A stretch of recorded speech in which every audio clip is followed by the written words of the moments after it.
Vamos a el libro de Mateo.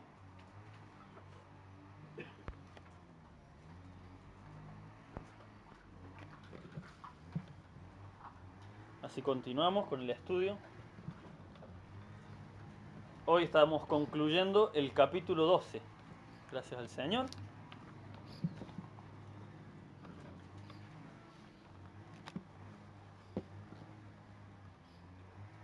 Mateo 12, vamos a leer el versículo 46 al 50. Y con esto concluimos el capítulo 12. ¿Lo tienen? Dice así. El título dice: La madre y los hermanos de Jesús. Mientras él aún hablaba a la gente, he aquí su madre y sus hermanos estaban afuera y le querían hablar. Y le dijo uno: He aquí tu madre y tus hermanos están afuera y te quieren hablar. Respondiendo él al que le decía esto, dijo: ¿Quién es mi madre y quiénes son mis hermanos? Y extendiendo su mano hacia sus discípulos, dijo: He aquí mi madre y mis hermanos, porque todo aquel que hace la voluntad de mi Padre que está en los cielos, ese es mi hermano y mi hermana y mi madre. Amén.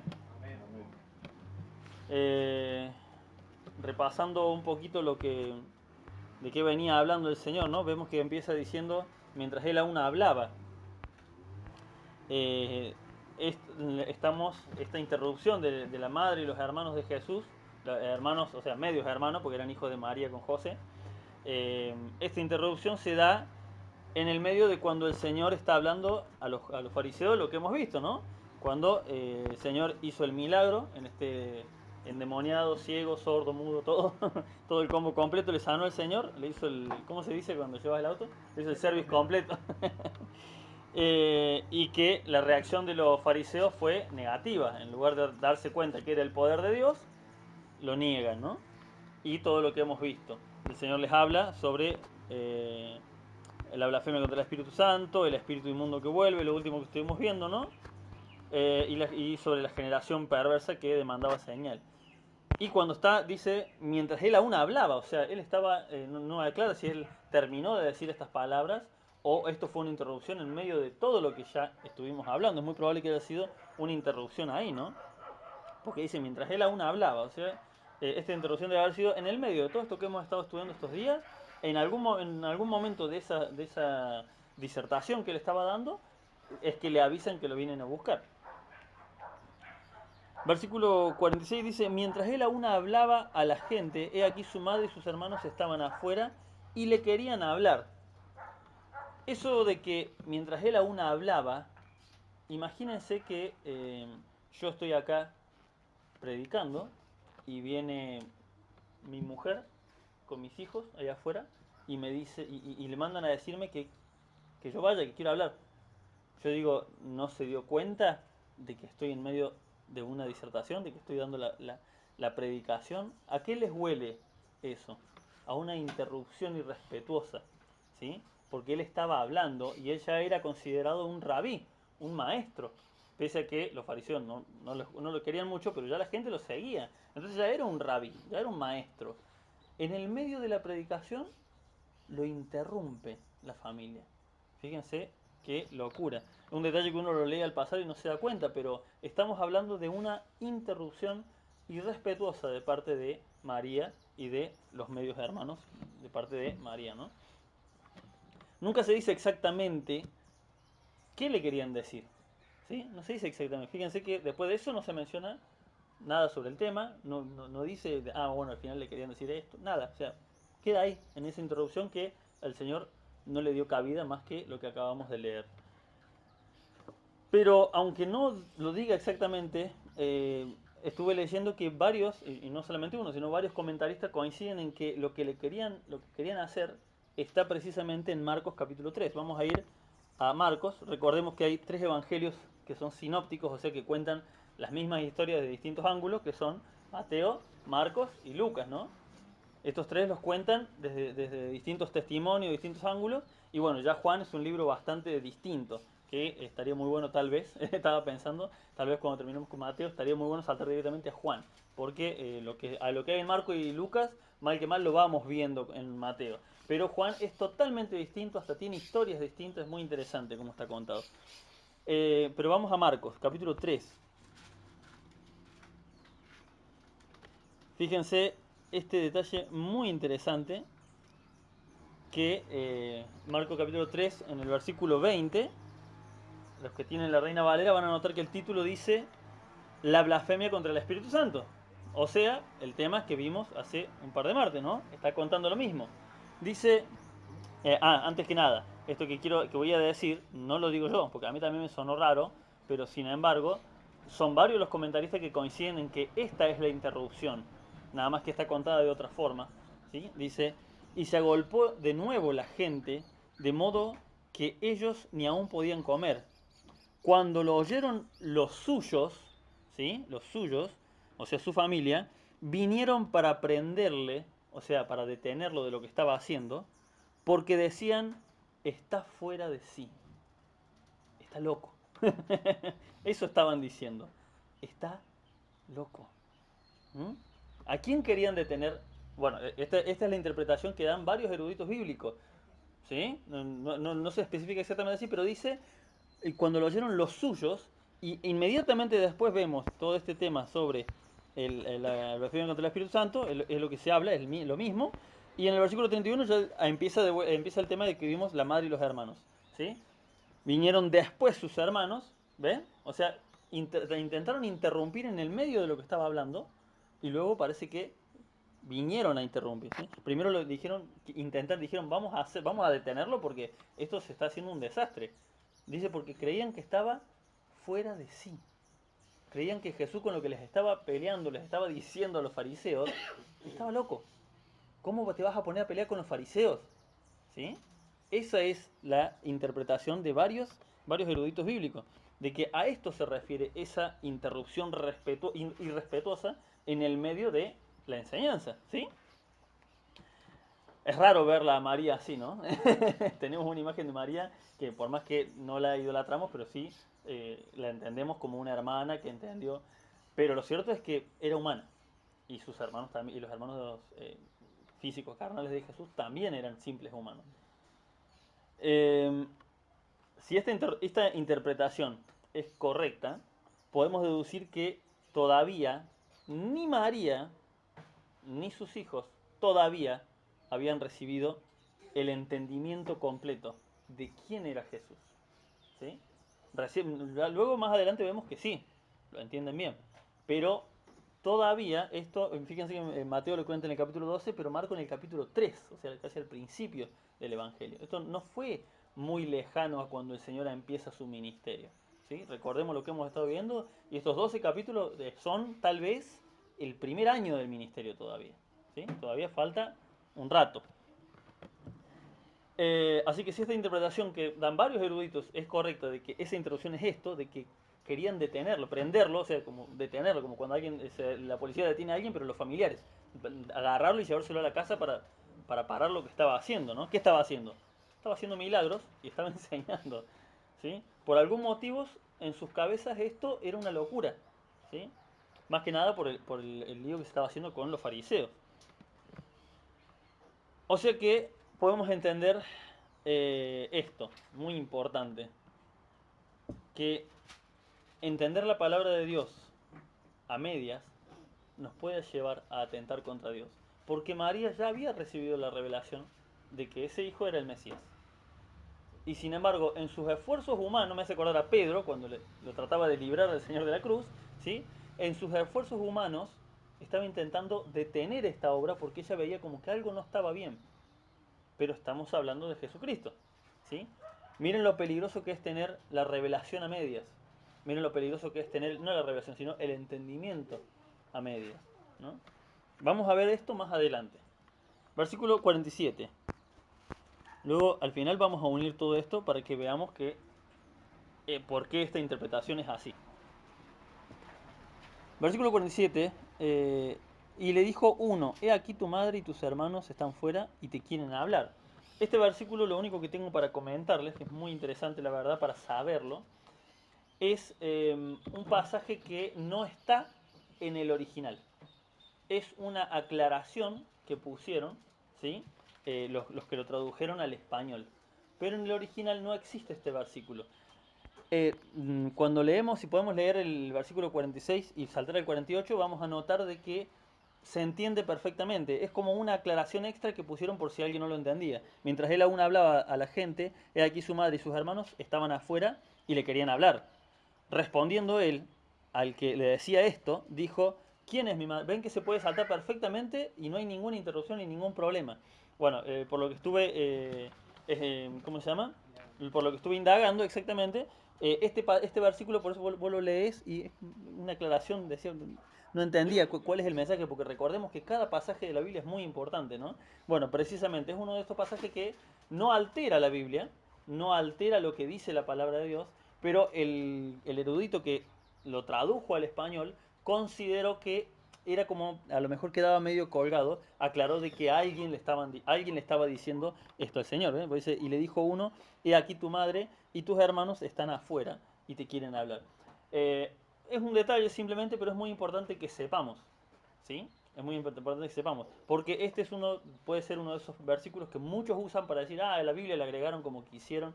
Ojo, no le agregaron como quisieron, ¿sí?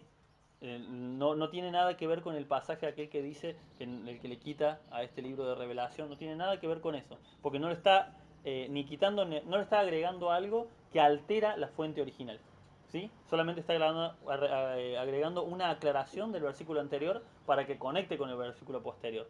Esto pasa un montón de veces, ¿sí? Y hay un montón de palabras que tampoco estaban en el original y se tuvieron que agregar para que nosotros lo entendamos en nuestro idioma, porque en el original se podían usar eh, plenamente sin ningún problema. Por ejemplo, si yo digo, un ejemplo medio burdo, pero para que se entienda, pasa mucho también con el inglés. Si yo digo, me voy a sentar en esta silla, a lo mejor en el original, como la interpretación, como el idioma era muy rudimentario, solamente decían yo, silla, nada más. ¿Sí? ¿Se entiende? Entonces el original solamente dice la palabra yo, dice la palabra silla. Ya se entiende que la persona está diciendo me voy a sentar en una silla. ¿Sí? Todas esas palabras que se agregaron en el medio fueron agregadas solamente para que nosotros que lo estamos leyendo en español lo entendamos. Pero hay muchas, aún en el inglés pasa un montón, me pasa siempre, que cuando estás traduciendo algo ves que faltan un montón de palabras, pero ellos usan un idioma mucho más simple que el nuestro, el español es muy complicado. Bueno, hasta ahí la aclaración del versículo 47. Versículo 48. Respondiendo él al que le decía esto, dijo, ¿quién es mi madre y quiénes son mis hermanos? Eh, ¿Quién es mi madre? Le preguntaba. ¿Quiénes mis hermanos? Lo que le estaba preguntando es, no que no supiera Jesús, ¿no? Sino le estaba diciendo, ¿quién es mi familia? ¿Tenés idea vos de quién es mi familia? Era una pregunta un poco retórica la que le estaba haciendo, ¿no? ¿Tenés idea vos de quiénes son mi familia? ¿Sí? ¿Quién es mi madre y quiénes mis hermanos? Es muy interesante porque en estos tres versículos vamos a encontrar una de esas enseñanzas que son muy poco tocadas. Yo no lo he escuchado predicaciones sobre este pasaje, una predicación entera de este pasaje, al menos yo no. No sé si ustedes sí, yo no lo he escuchado. Pero son tres versículos los que vamos a leer que son, diría yo, fundamentales para entender un tema que también es central. ¿Quiénes son hijos de Dios y quiénes no son hijos de Dios? Fíjense, vamos a leerlo del 48 al 50. Dice, respondiendo él al que le decía esto, dijo, ¿quién es mi madre y quiénes son mis hermanos? Quiero que vean, imaginen la escena, ¿no? Le está hablando al que le viene a informar que lo están esperando afuera y dice, y extendiendo su mano hacia sus discípulos, ¿sí? Dijo, he aquí mi madre y mis hermanos. O sea, estos son mi mamá, mis hermanos. Porque todo aquel que hace la voluntad de mi Padre, que está en los cielos, ese es mi hermano y mi hermana y mi madre. Estos tres versículos podríamos, si quieren, anotarlos o marcarlos como una enseñanza fundamental, aunque no se note. Aunque no se note. ¿Vieron cuando la palabra de Dios dice que la palabra es... ¿A qué se compara la espada? Con una espada. ¿Sí? La palabra de Dios es una espada. ¿Sí? ¿Y qué hace una espada? Divide. El cuchillo corta. El cuchillo corta en varios trocitos. La espada divide. Y por lo general un espadazo solamente divide en dos. ¿Sí? Vos pones una sandía y le pegás con una espada, solamente tenés un golpe. ¡Pah! Y parte. En la guerra era así. Nosotros estamos acostumbrados a la época de las armas de fuego. Que si bien es violento, es mucho menos violento de lo que era en los tiempos bíblicos. Una espada era un espadazo y a veces cuando vemos esas películas que pelean con espada y están 2 horas pegando una espada contra la espada, eso no existe en la vida real. En la vida real, por lo general el que tenía mejor técnica o más fuerza le levantaba con el primer golpe la espada y con el segundo lo partía a la mitad. Esa era la función de la espada. Por eso a la palabra se la compara con una espada. Y no había vuelta. Con un disparo capaz que en el abdomen o en donde sea podés más o menos, con un espadazo no vas a ningún lado. La espada divide. Esa es la función de la espada. Por eso la palabra de Dios se la compara con una espada. ¿En qué divide la palabra de Dios? Entre lo bueno y lo malo. Cuando entendemos que algo, esto es bueno, obedecer a Dios es bueno, hacer las cosas en el orden que Dios manda es bueno, ya está la división y no hay forma de que podamos volver atrás. ¿No les ha pasado que entendiste un pasaje y de golpe ya eso que hacías antes, ya hasta capaz que nadie lo ve muy pecaminoso, pero vos como entendiste que a Dios no le gusta, ya te causa un rechazo muy fuerte? ¿Por qué? Porque la palabra hizo una división entre lo bueno y lo malo. Esto no me gusta, te dice el Espíritu de Dios, y es como que ya no quiero saber nada con esto, con esto que yo hacía antes. ¿Sí? A pesar de que muchos cristianos lo vean como que no está tan mal. La palabra de Dios divide entre lo justo y lo injusto. ¿Sí? Cuando entendemos que lo que estamos haciendo es una obra de justicia, o cuando entendemos de que a lo mejor este dinero que cobramos, o este trabajo que hicimos mal, o esto, lo que sea, ¿sí? O esta mala atención que tuvimos hacia un hermano en Cristo o hacia una persona del mundo, entendemos, el Espíritu de Dios nos dice, esto que hiciste no me gusta, esto es injusto, no le pagaste lo correcto. ¿Mm? Te excediste con el precio que le cobraste, sabes que le estás cobrando mal. Entonces el Espíritu no te deja, porque la palabra divide entre lo justo y lo injusto. Lo mismo pasa entre la misericordia y la impiedad. ¿Sí? Lo mismo pasa entre lo sabio y lo necio. Nos damos cuenta cuando dijimos una burrada y después estamos pensando, ¿por qué dije esa tontería? Ahora me va a traer problemas y ahora voy a tener discusiones. ¿Por qué sabemos eso? Porque la palabra de Dios hace una división entre lo sabio y lo necio. ¿Sí? Y entendemos de que pudimos ser más prudentes. Bueno, acá el Señor está haciendo esa misma división así tajante, la está haciendo y por eso digo que es algo fundamental para nosotros, para el cristiano entenderlo. Está haciendo una división entre los hijos de Dios y los que no son hijos de Dios.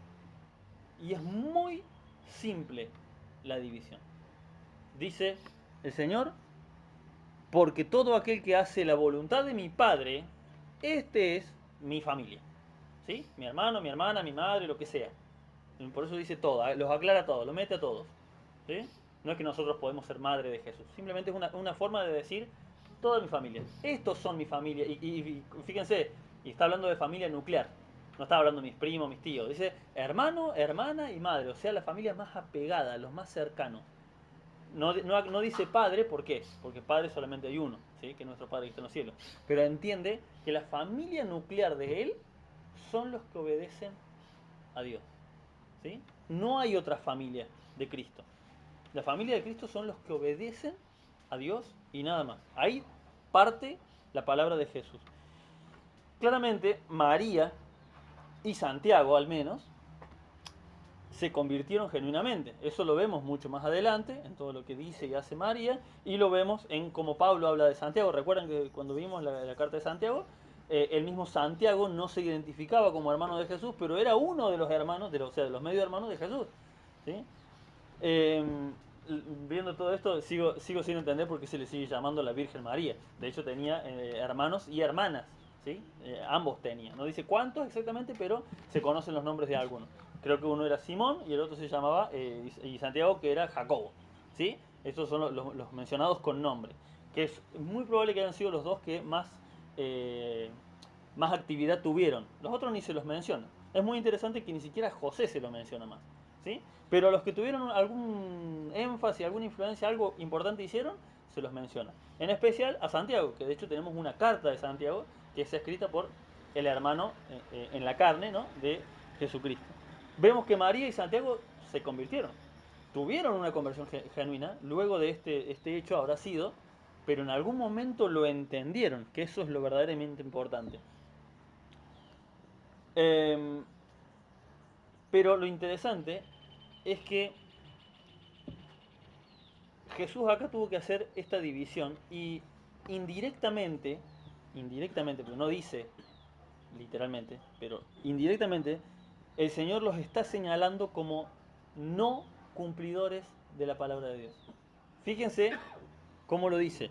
Respondiendo él al que le decía esto, dijo: ¿quién es mi madre y mis hermanos?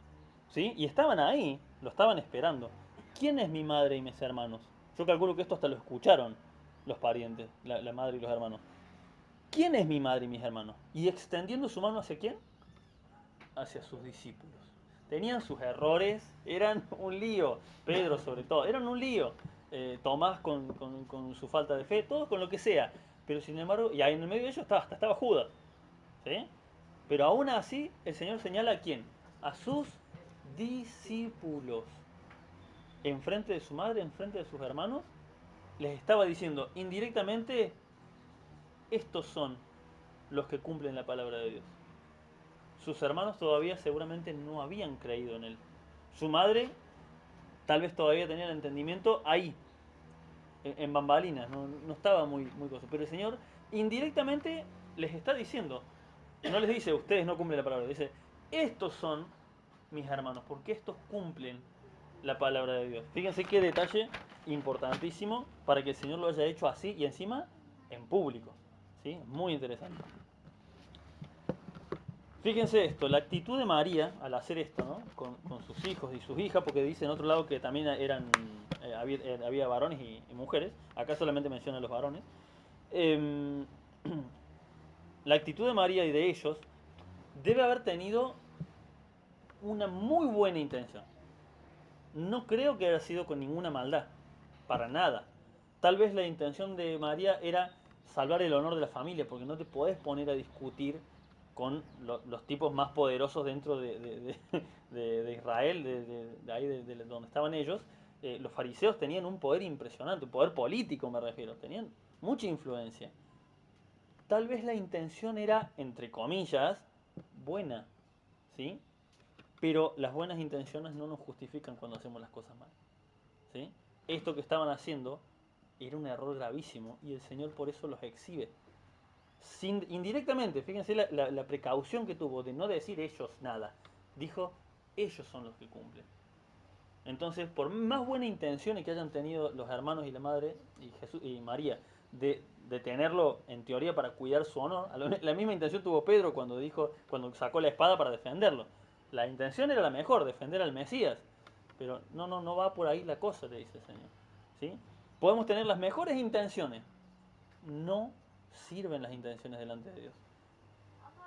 Nos quitemos de la cabeza eso de que, bueno, lo que cuenta es la intención. Eso es una frase del mundo. Para el Señor lo que cuenta es la obediencia, no la intención. ¿Sí? Ahora, habiendo entendido esto, ¿se entendió? ¿Sí? Ahora, habiendo entendido esto, debemos pensar cómo se aplica esta enseñanza a nuestras vidas. ¿Y por qué digo que es algo importante y fundamental para el cristiano? ¿Sí? En primer lugar, la primera enseñanza que vamos a sacar de esto es que un conocimiento incompleto de quién es Dios nos puede llevar a atentar contra Dios y contra su palabra.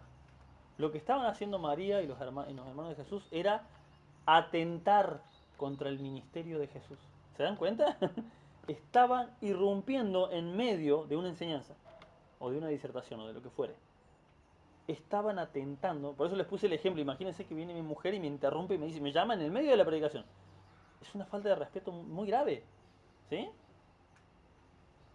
Con la mejor intención, pero sin el conocimiento correcto, estaban atentando contra la voluntad de Dios. Y esta es la primera enseñanza que nos tiene que quedar en la cabeza y es muy importante, porque con las mejores intenciones, muchas congregaciones se han bandeado hacia ambos lados, hacia el libertinaje y hacia ¿cómo se llama? El, ¿Cómo? Al legalismo, exactamente, perdón, no me salía. Hacia el libertinaje por un lado y otros hacia el legalismo más extremo y más absurdo. ¿Sí?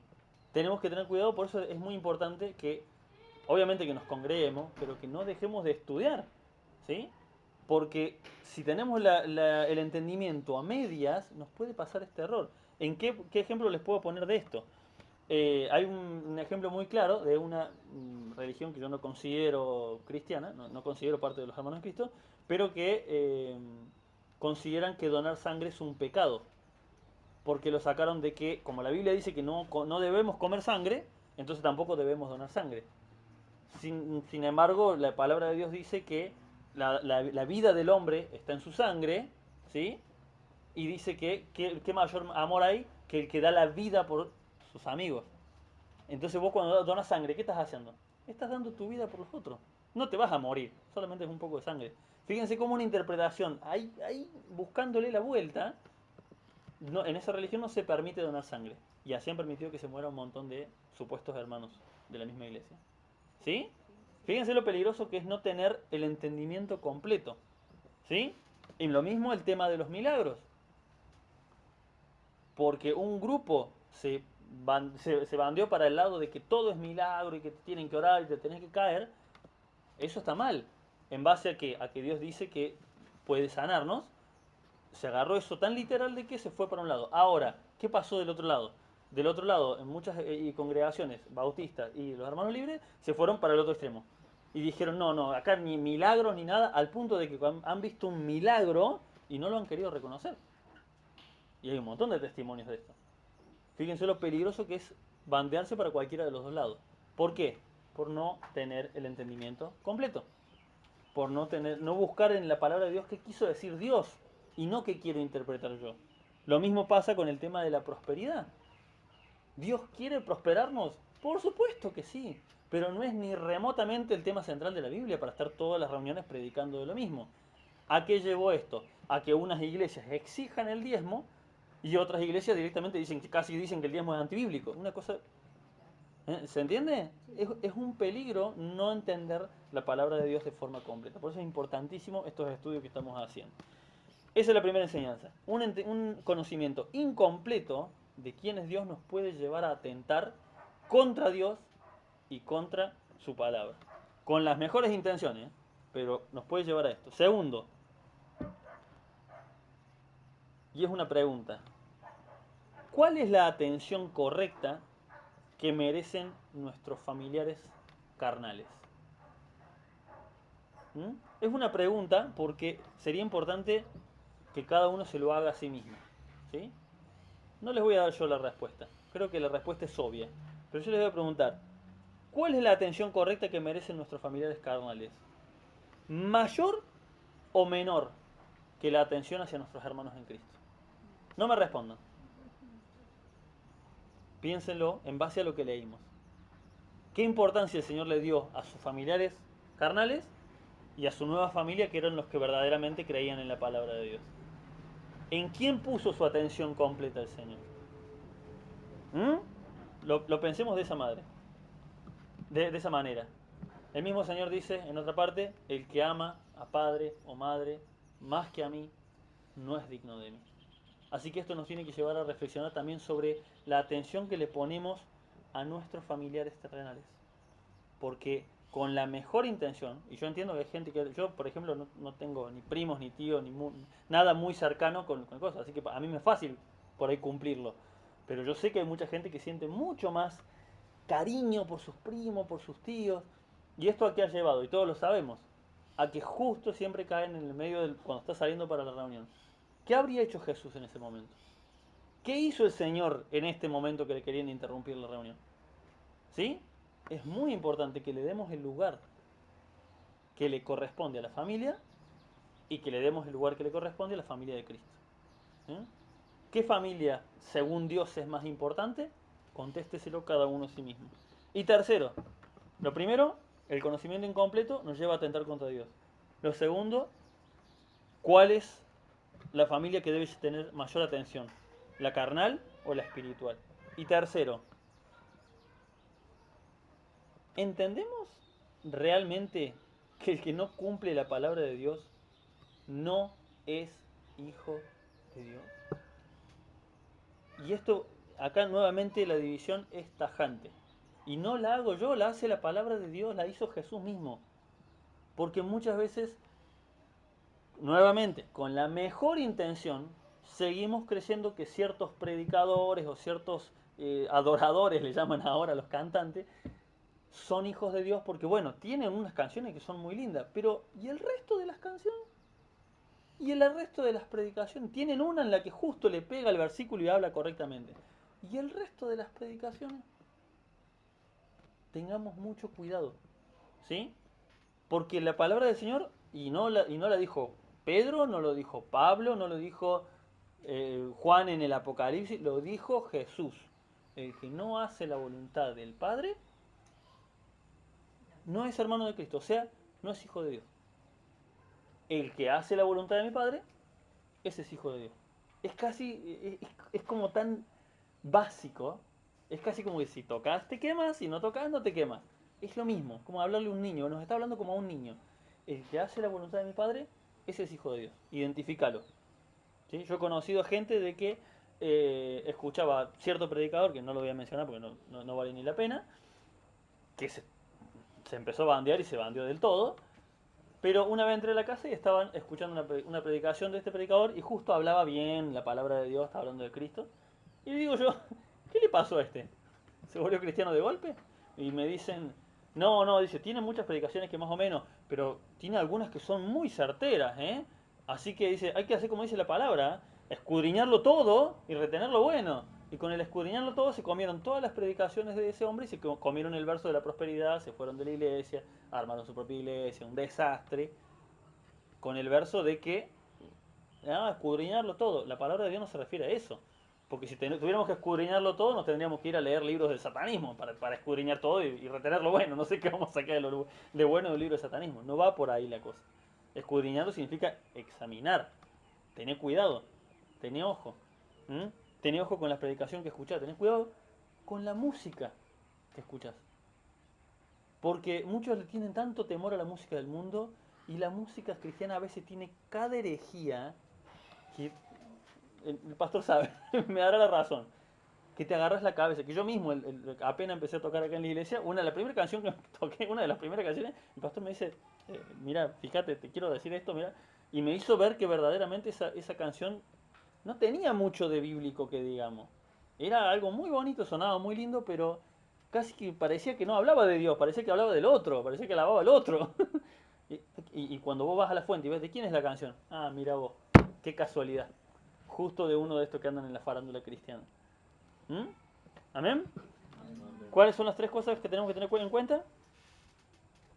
Primero, conocimiento incompleto nos puede hacer atentar contra Dios. Segundo, la atención hacia los familiares cristianos y la atención hacia los familiares en la carne debe ser mayor o menor que la atención hacia los hermanos en Cristo. Y tercero, solamente es hijo de Dios el que cumple la palabra de Dios. Amén. El Señor les bendiga.